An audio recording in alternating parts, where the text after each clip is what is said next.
માનનીય મુખ્યમંત્રી શ્રી, નમસ્કાર. હું ભરૂચ જિલ્લાની એમએટી શાળાની વિદ્યાર્થીની બંસી રશ્મિકા ભદ્રા આપને પૂછવા માંગુ છું કે આપ થોડા સમય પહેલા ચીનની મુલાકાતે ગયા હતા, જ્યાંના શહેરીજનો હોશભેર સાયકલ ચલાવે છે.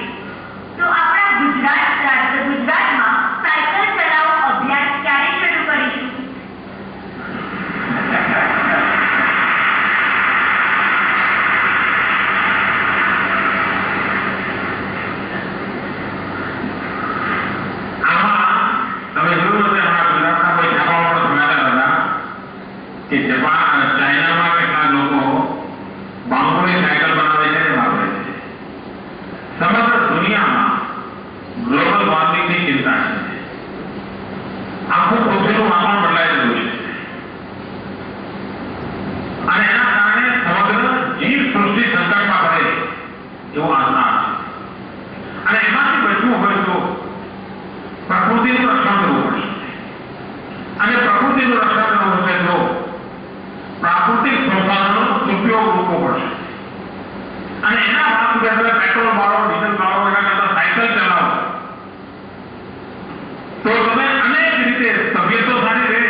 જેટલો કોઈ વિમાનમાં ઉઠતો હોય આ જો ભાવ હશે તો સાયકલ પર ચાલવાનું પણ ગૌરવનો અનુભવ